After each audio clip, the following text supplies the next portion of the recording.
हाय, काल मी ऑफिसमधून लवकर सुटली होती. त्याच्यामुळे आज मला सरांनी बसून ठेवलं होतं कामानिमित्त. 6:45 वाजले होते मला ऑफिसमध्येच.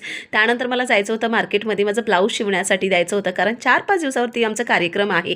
सो ते वेळेत मिळणं फार गरजेचं होतं आणि तसंही ट्रेनमध्येच गर्दी नव्हती. बसायला मिळालं मला लकीली. त्यानंतर म्हटली चला आपण काहीतरी छान असा पॅटर्न शिवूया. पण मला ना कधीच ना असं काय कसं शिवायचं काहीच कळत नव्हतं. पण सिंपल मी ब्लाऊज म्हटली चला शिवून घेऊया. त्यानंतर आयुषला डेकेअरमधून पिक केलं होतं आणि आज संकष्टी असल्यामुळे मला सगळा स्वयंपाक बनवायचा होता. डाळ भाताची कुकर लावली होती. सकाळीच मी छोले भिजून ठेवले होते.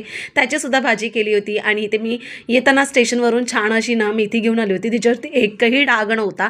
अशी फ्रेश फ्रेश वाटत होती आणि मला अशी मेथी पहिल्यांदा दिसली. नाही तर बऱ्याचदा काय होतं की मेथीमध्ये खूप माती असते आणि डाग वगैरे असतातच. त्यानंतर इथे पुऱ्या करून घेते आणि आयुष मला म्हणतोय की मम्मा जे बाप्पा आहे ना म्हणून तू पुऱ्या करून घेते. सो मम्मा खीर पण पाहिजे. सो घरी आल्याच्यानंतर सगळंच करायला मिळतं असं नाही आहे. जेवढा स्वयंपाक मी करते तेवढंच करते. कारण गोड वगैरे बनवणं खरंच पॉसिबल होत नाही. पण पुऱ्या बनवल्या कारण आता थोडंसं म्हटली खाऊया. सगळ्यांचे घसे आमचे खराब आहेत तरी पण म्हटली चला आपण खाऊया म्हणून. आणि अप्रतिम झालं होतं. छोलेपुरी हा नेहमी आमचा ना सगळ्यांचा फेवरेट आयटम आहे. त्याच्यामुळे आयुष मला म्हणतोय की मम्मा मम्मा माझं पण दाखव माझं पण दाखव असो. त्याच्यानंतर आज थकली होती म्हटली चला आपण चेहऱ्यावरती छान असा लेप लावूया म्हणजे चेहरा असा थंडगार वाटेल.